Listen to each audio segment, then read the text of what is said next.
All right, shalom, shalom. Shalom.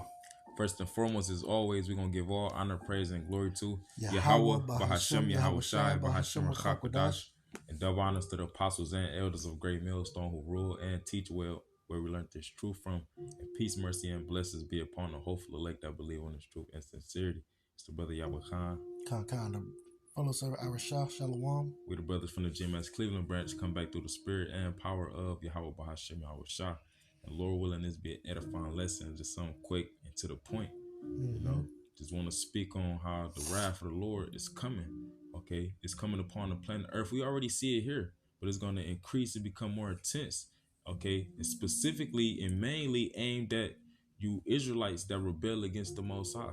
Right, that's right. Can you kick it off with 1 Peter 4? And I want to say it's around 17 and 18. Because, yeah, man, the Lord said that judgment will begin first with you Israelites. And it's just for the statement that brother, mentioned, we're going to get it, man. This is 1 Peter chapter 4. And I'm going to start at verse 15 because ultimately the Lord is about to make the whole nation suffer. Right. But you're going to have some that suffer for being wicked. And you're going to have some that suffer for being righteous. And we hope to be a part of that righteous remnant that suffer for the sake of righteousness. That's right. That's why it says this in 1 Peter chapter 4. I'm going to start at verse 15. But let none of you suffer as a murderer or as a thief or as an evildoer or as a busybody in other men's matters. Yeah. You don't want to suffer for pretty much because scripture speaks about suffering wrongfully. You know what I'm saying? Ultimately for Yahweh Shai's sake. You don't want to suffer, for wickedness, man. If you're going to suffer anything, just like I think of Acts the 5th chapter, the apostles, they counted themselves worthy to suffer shame for the name of Yahweh Shai, the name of Yahweh Bashim Yahweh Shai, man. You want to suffer for righteousness' sake, not for some wickedness, in this world per se. You know what I'm saying? Here it is, your name being brought up for petty theft because you're stealing out of a store. You're doing it, like I said, as a murderer or as a thief or as an evildoer. You know what I mean? No, you want to suffer for righteousness' sake, man.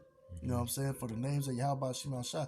Like he wasn't a high priest, but his name was Eleazar. He was a scribe, a principal scribe in a apocrypha, who was constrained and forced to eat the king's meat. You see what I'm saying? Or attempted to, allegedly. They tried to force him to. He suffered for righteousness' sake. He said he wasn't going to leave a stain to dishonor his name, roughly paraphrasing, man. That's an example of suffering for righteousness' sake. Or the 7 sons of the Maccabees who were tormented into death. That's suffering for righteousness' sake. You see what I'm saying? Not like I said, as a murderer, as a thief, or as an evildoer. You got it, brother. 1 Peter 4 and 16. Yet if any man suffer as Hamashiachim, it says, let him not be ashamed. So if you catching hell, if you find yourself locked up, for preaching the word, you find yourself in the sea camp, people casting out your name falsely for the sake of Yahweh Bashim Yahweh Shah, you can't be ashamed of that. Yeah. And if I could say verbatim reading it, because the brother mentioned Hamashiachim, which is on point, but it said Christian, which essentially that's a follower of Hamashiach Yahweh Shah, which is us, the believers, man.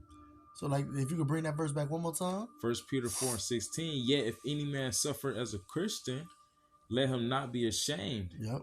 Because that's another thing too. When people see us catching hell for the sake of Yahweh Bashim Yahweh Shah, they downplay and demonize us and make it seem like it's a bad thing. Right. But it said, but let him not be ashamed.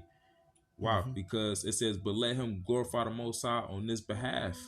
For the time is come that judgment must begin at the house of the Most High. And if it first begin at us, what shall the end be of them that obey not the gospel of the Most High? So when you see judgment taking place, when brothers catching hell, when people in the world catching hell, it's a good thing if you catching hell for the sake of righteousness, because we know that we in the time of the Lord bringing judgment upon his house. Okay, it begins with those that know that they Israelites. So you're going to have brothers in certain situations, but imagine what's going to happen to those that's not obeying the will of Yahweh Bashim Yahweh Shah. That's it. Hey, the next verse you about to read, going to go into it. Verse 18, it says, and if the righteous scarcely be saved, right? Scarcely meaning barely, yep, almost not. Yep. You know, because Job said it. He said, "I am escaped by the skin of my teeth." Yep. I mean, I barely made it out. So it says, "And if the righteous scarcely be saved, where shall the ungodly and the sinner appear?" And they ain't gonna have no place. You know what I'm saying? The ungodly, the sinner, hey, they're gonna be blotted out, man. You see what I'm saying? Maybe that's a poor choice of words, but essentially they're gonna be destroyed. They ain't gonna have no place, man. I think of a precept, and if I may, I'm gonna get it real quick and we could go back to the other precept that I had lined up. But I think of what is it, Sirach, the 12th chapter, if I'm not mistaken. I want to say it's Sirach 12:6, if I'm not mistaken. It mentions the sinners, right? Yep. Sirach or Ecclesiasticus chapter 12, verse 6. And this is amongst many other ones you can get for this. But it says, For the Most High hateth sinners and will repay vengeance unto the ungodly and keepeth them against the mighty day of their punishment.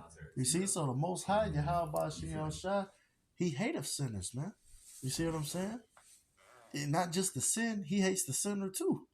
It says, and will repay vengeance unto the ungodly and keepeth them against the mighty day of their punishment. Contrary to popular belief, okay, people think you got plantation Christianity to teach you that God hate the sin, but he don't hate the sinner. No, he said he gonna keep, meaning he gonna reserve you until the day of punishment. Yes. So meaning the Lord is gonna make sure you get what you deserve, your just reward. It's the spirit. That's the when I go to this Jude scripture, because you mentioned the word reserve, that's the middle verse that's coming up. So I'm gonna grab this. This is Jude 1:5. It says, I will therefore put you in remembrance, though you once knew this. And that is literally the definition of education, to draw out what's within you. You see, and we once knew this in our past lives, because in the previous captivities, we knew that we were Israelites. We knew our heritage. It was in this captivity pursuing the Jeremiah 17:4, which even I may say that happened to him back then too, because the Lord was prophesying to Jeremiah. He said that thou even thyself shalt discontinue from thy heritage that I gave thee. And it's in this captivity under these Edomites, Babylon the Great, that we really fell away from knowing who we are. You know what I'm saying? Our heritage, man. Okay? It says, I will therefore put you in remembrance, though you once knew this, how that the Lord, having saved the people out of the land of Egypt, afterward destroyed them that believe not. You see? And who is that people that were saved? Ultimately, all of Israel. Okay? But this time around, the Lord is not coming to deliver all of Israel. But what? It said, but afterward destroy them that believe not, right? Because the Lord delivered them and they were in the wilderness, wandering. How long was it? About roughly 40 years. Okay? And if I'm not mistaken, y'all correct me if I'm wrong, it was the men, primarily the men that were like 20 years old and upwards that passed on, man. The Lord was dealing with the youth back then, man. You see? Because they had the faith. You see? He said, afterward destroy them that believe not. You see? And this is what the Lord is coming to do again. He said, for what if some did not believe? The faith, roughly paraphrasing how to go, Romans 3:3. Shall make the faith of the Most High without effect. Without effect. He said, God forbid, man. I mean, the Lord is still gonna do what he planned, okay, what he promised, what he prophesied through his prophets, regardless of whether or not a nigga believe. Because you got a lot of people that think just because they don't believe in what the scriptures say, what the men of the Lord say through the spirit of power of the Lord, they think just because they don't believe in it, it's not gonna happen. But that's why they're gonna be confounded. They're gonna be disappointed. They're gonna be perplexed when the things that the men of the Lord was saying actually do happen. That's it. That made me think of 2 Ezra, the 15th chapter. Talk about their incredulity. Let not their incredulity or their unbelief trouble thee that speak against thee, man. And that's their unbelief, right? Because we already know what's going to befall them, the unbelievers, man. They're going to be destroyed. They're going to perish, man. Ultimately, this is for the true believers, the hardcore believers of Hamashiach Yahweh Shai. So it goes on to say, verse 6, Jude 1:6, and the angels, which angels goes into messengers as well, which kept not their first estate, but left their own habitation, he hath reserved in everlasting chains under darkness until the judgment of the great day. And what's those everlasting chains of darkness? Talk about the flesh. This flesh, these bodies. You know what I'm saying? It says reserved in everlasting chains under darkness until the judgment of the great day. You know, when we're gonna be changed, man. You know, we in this flesh. The scripture saying this flesh doing no good thing, man. You know, these chains of darkness, because you can't escape them. You know, when you're sick, you gotta endure that sickness. You know, when you're in this flesh, man. You know what I'm saying? It literally is a chain. It's a chain. How can I put it? Your soul, all right, is housed in this abode, this house, this fleshly house, so to speak, and it's stuck here until the Lord, come deliver us from it, man. God. And chains, they also weigh you down. Yes, When you wearing them, they weigh you down. So that's yes, what the flesh does. It weighs us down. because it's contrary to the spirit. The scripture say the two are contrary to one to the other, so that you cannot do the things that you would, man. You know, they're warring with one another. That being the spirit that's within us and our flesh. The flesh want the things that feel good, that's pleasing to it, whereas the spirit is striving to seek and to please Yahweh Shema Shai, man, constantly, man. And in the kingdom we're going to be perfected. We're going to have laws and commandments written on our inward parts, even though we're going to be in this fleshly house. You know, we're more than conquerors. The brother mentioned that earlier. We're going to ultimately conquer this flesh. You see? Okay. So it says, verse 7, even as Sodom and Gomorrah, right? It mentions two, but it's of those 5 cities that the Lord destroyed. It says, in the cities about them in like manner, giving themselves over to fornication and going after strange flesh, are set forth for an example, suffering the vengeance of eternal fire. And that eternal fire is just metaphorically speaking, because the remembrance of what happened to Sodom and Gomorrah, that's everlasting. The fact that those cities was destroyed by the angels, which the world ignorantly calls UFOs, they was destroyed due to what? Due to the Moism. The alphabet community was happening back then. Okay, so how much more America, who promotes the who created the alphabet community to a point that it has never before reached, to the point where they got a whole month dedicated to it, to the point where they didn't misconstrue the Heavenly Father's bow that he set in the clouds to be a covenant between him and all flesh. They done misconstrued it to be wickedness. That's it. How much more this place is it's gonna suffer the same judgment. That's why I say spiritually called Sodom and Egypt. Yeah. And I got that account pulled up, but I'm looking up those I was looking up those 5 cities. Here it is. In Genesis 10 and 19. Straight to the point, it says, in the border of the Canaanites were from Sidon and Salakia, hold on. Admah, Zebulun, and Lasha. I want to confirm this. I want to see about confirming this. Yeah. But I know for a fact that Admah is it, Sodom, Gomorrah, Zeboim is it, but I wasn't sure about that last one, Lasha. I want to say that may or may not be it. It was Sodom, Gomorrah, Zeboim, Zoar, and Admah. And Admah. All right, so it's Zoar. That was the other one, the water for the correction. I was trying to find it. All right. But yeah, the brother just helped me out, man. It's Sodom, Gomorrah, Admah, Zeboim, and you mentioned Zoar, that's Zoar.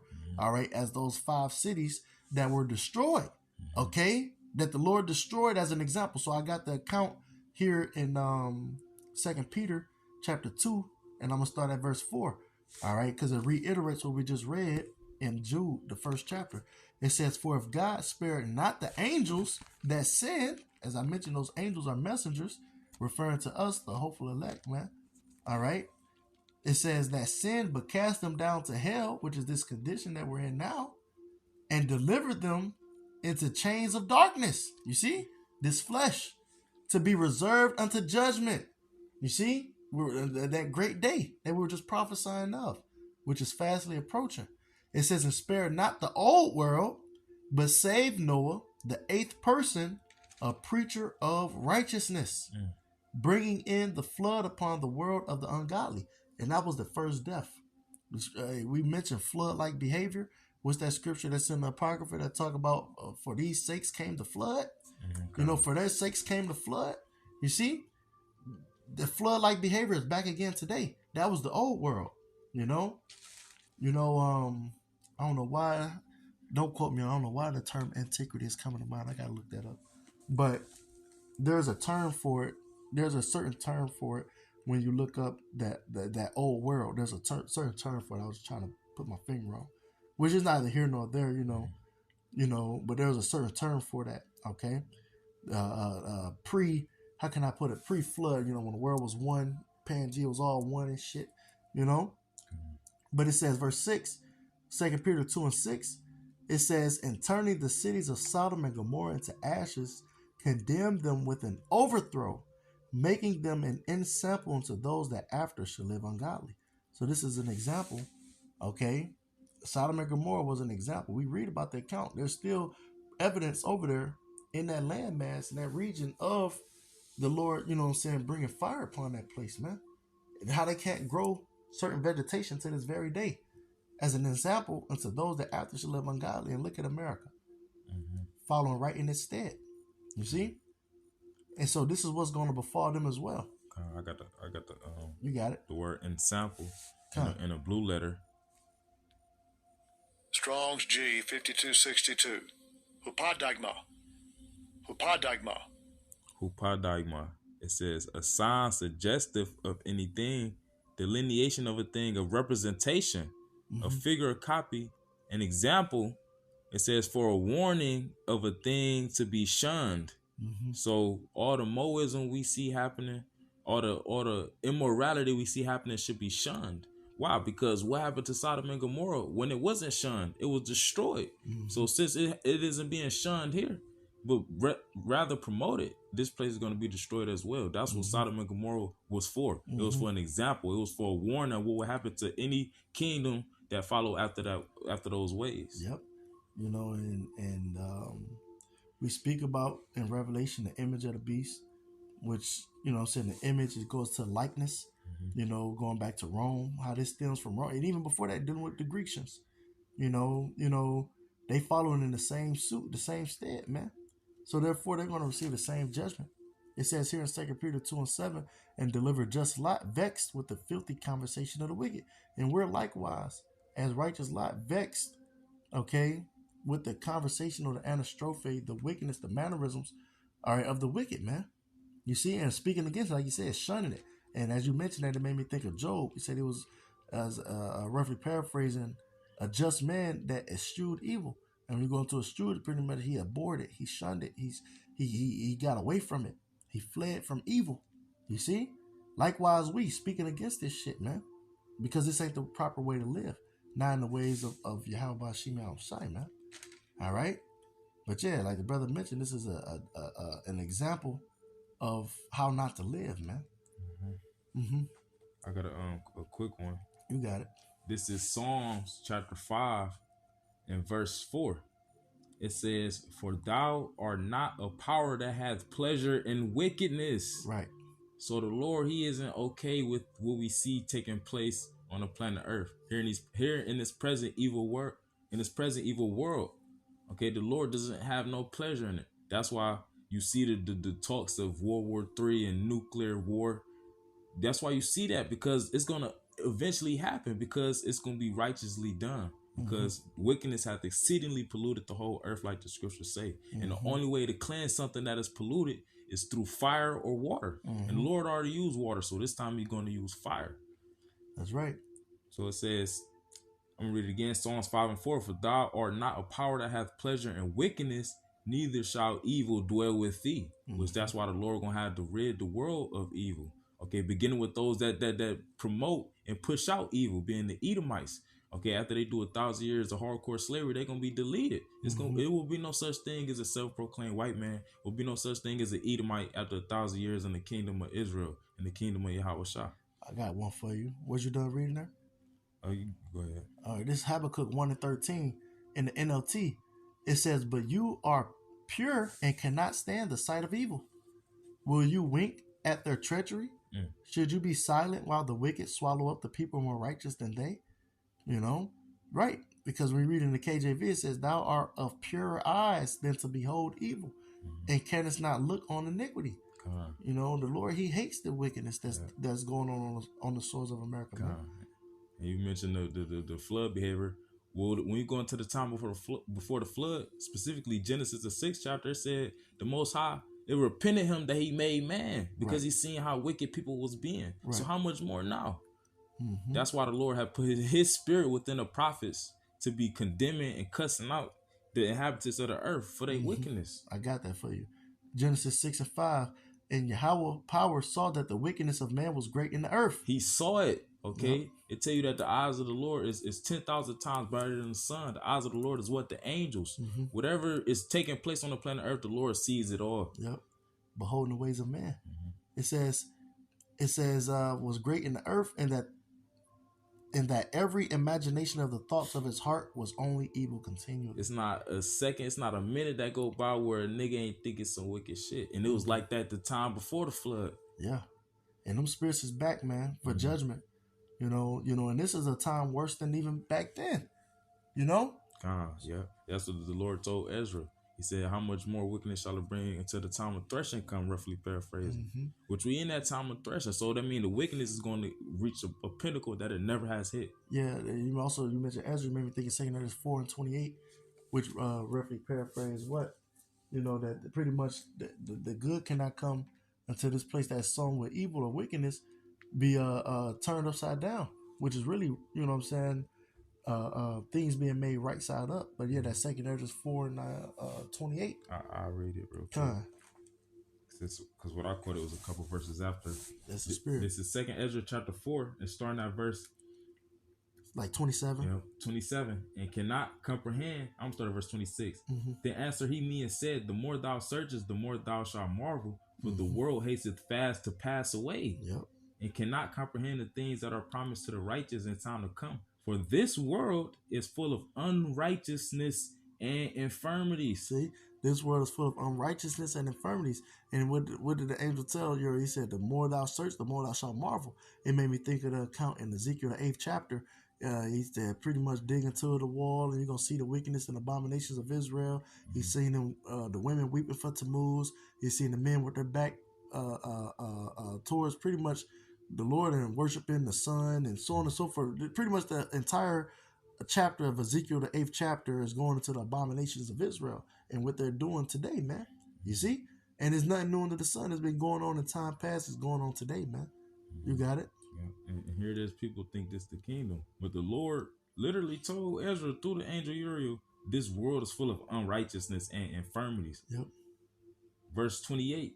But as concerning the things whereof thou askest me, I will tell thee. And what was the Ezra asking the Lord about? He was asking about the kingdom. Okay, the kingdom of Yahweh Shah, which is synonymous with the kingdom of Israel. And when the heathens will stop ruling over us, when we stop having to be subjects to the heathen. And this is what the Lord told Ezra. It says, for the evil is sown, but the destruction thereof is not yet come. And that's it, man. The evil is sown, but the destruction has not come yet. What the next verse say, Salakia? Verse 29, if therefore that which is sown be not turned upside down. That's the point.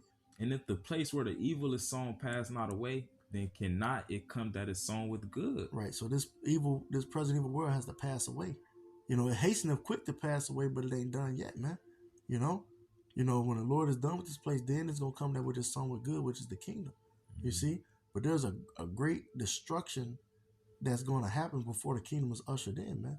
And that's what a lot of our people fail to realize. They think they just gonna skate into the kingdom and it's gonna be all hunky dory. And that's not the case, man. We got to get through Jacob's trouble. We got to get through the time of the sea hip being mandated and ultimately Armageddon before the kingdom is gonna be ushered in, man. So was that it on there? There's one more verse. You got it, bro. 2 Ezra 4:30, for the grain of evil seed hath been sown in the heart of Adam from the beginning, and how much ungodliness hath it brought up unto this time, and how much shall it yet bring forth until the time of threshing come. That's it. Now let's talk about up until the time of Ezra. You had wickedness going on back then. You had Moses, you had Jake murdering each other, doing everything that they do now. Only difference is they do it on a whole nother level now. Not only so, but they actually have the authorization. They have the license to sin underneath Esau, Edom. Yeah. And them thinking that license to sin is from the Most High. That's what's gonna get them destroyed in such a gruesome way. You already see the gruesome judgments. You got people throwing their kids out the car, okay, and then killing themselves. They stabbing. It's a lot of gruesome judgments taking place, but it's only going to get worse. Yeah, that's right, man. It's only going to intensify. And this is why we, the prophets, have been set up by Yahweh Shema Shah to forewarn you. All right, for those that's in the know, to take heed, man. So that way these evils don't befall you in your house. Mm-hmm. This is Genesis 6:6. It says, and it repented the Lord that he had made man on the earth, and it grieved him at his heart. And the Lord said, I will destroy man whom I have created from the face of the earth, both man and beast, and the creeping thing, and the fowls of the air, for it repenteth me that I have made them. And the Lord was displeased with man because of how they're carrying themselves. But he always had that remnant that he's going to bestow favor upon. And the Lord does show favor, man. You see? Mm-hmm. So all you got to do is continue to do the work. All right, seek the Lord and endure unto the end. And he said what? That the saints shall be saved, man. But we coming into these times, and you people have been warned. You got some more, brother? This is what you quoted, backing up that with the flood, because it was wickedness taking place, and I'm just reading it. Sirach chapter 40 and starting at verse 9. Yeah, that's it. Death and bloodshed, strife and sword, calamities, famine, tribulation, and the scourge, these things are created for the wicked, and for their sakes came the flood. Yeah. So you had wicked people during the time of Noah, and that's why the Lord had said he was gonna flood the earth. It said it repented him. Meaning the Lord felt bad for creating niggas because of how wicked they was being. So how much more now? And that's why you got all these different things taking place: the death, the bloodshed, the strife. Okay, it said, and the sword. You got Jake getting gunned down. Yep. It And said, you just had in Chicago the man by the name of Dexter Reed. He was a Jake, got shot 96 times, man. 96. Last year we did a lesson about the guy in Akron. He was shot about the same amount of times. So he was hit about 60, but they fired 90 some shots. And all of this is under a minute. They said like 41 seconds. Shoot a whole clip and reload and empty a whole nother clip in less than a minute, man. You got it. Yep. And why did that happen? Because 10 times out of 10, that was a wicked person. Yeah. It tell you in the book of Job 4:7, whosoever perished being innocent. You're not gonna see things like that happen to a righteous man.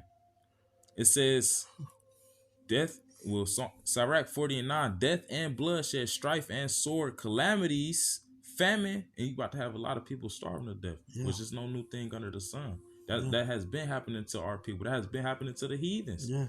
For rebelling against the Most High. Yeah, and then the scriptures say that the 2 Corinthians 8:50 said, for many great miseries shall be done to them that in the latter time shall dwell in the world because they have walked in great pride. And when you go into miseries and calamities are synonymous. Miseries, calamities, and tribulation. Pretty much catching hell.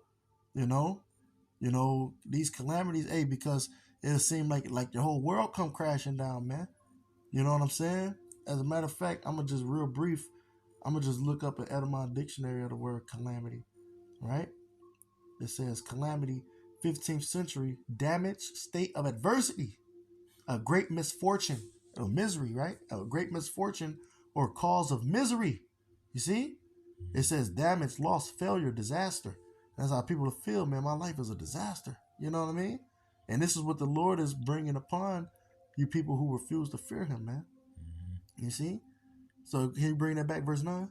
Sirach chapter 40 and verse 9. Death and bloodshed, strife and sword, calamities, famine, tribulation, and the scourge. These things are created for the wicked, and for their sakes came the flood. And then you see the same flood-like behavior today.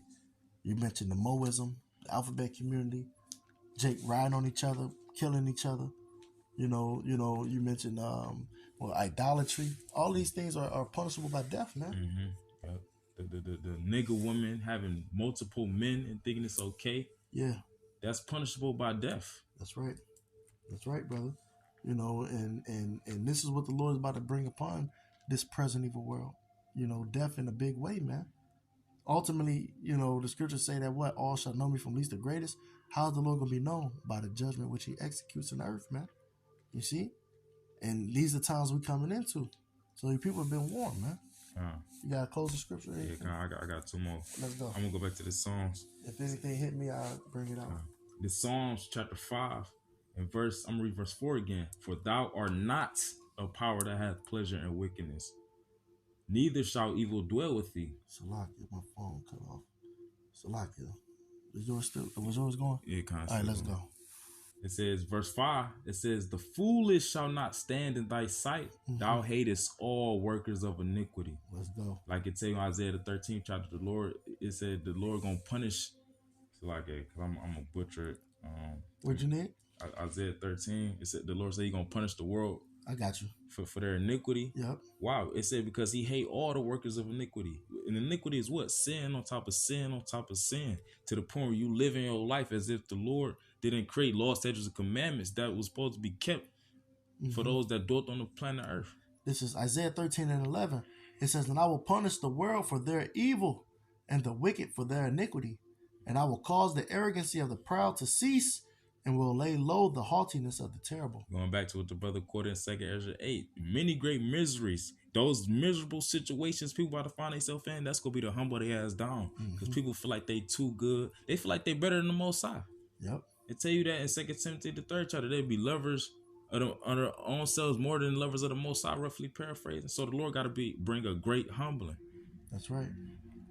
You know, he said he's gonna lay low the haughtiness of the terrible. That's that pride, man. That pump that they have, man. That arrogancy. Okay, go ahead. Oh, that was the point. You know, yeah, that was the main point. You know, he said he's gonna punish the world for their evil, and this is the time we coming into, the time the Lord bring a punishment. He said, all these are the beginning of sorrows, man. You know what I'm saying? These are the punishments that the Lord have out for this place. Plagues and pestilence and sword and calamities. Okay? I got one more. You got it. This is Wisdom of Solomon chapter 14 and verse 9. It says, for the ungodly and his ungodliness. So the sin, the sinner and the sin. It says, for the ungodly and his ungodliness are both alike hateful unto the Most High.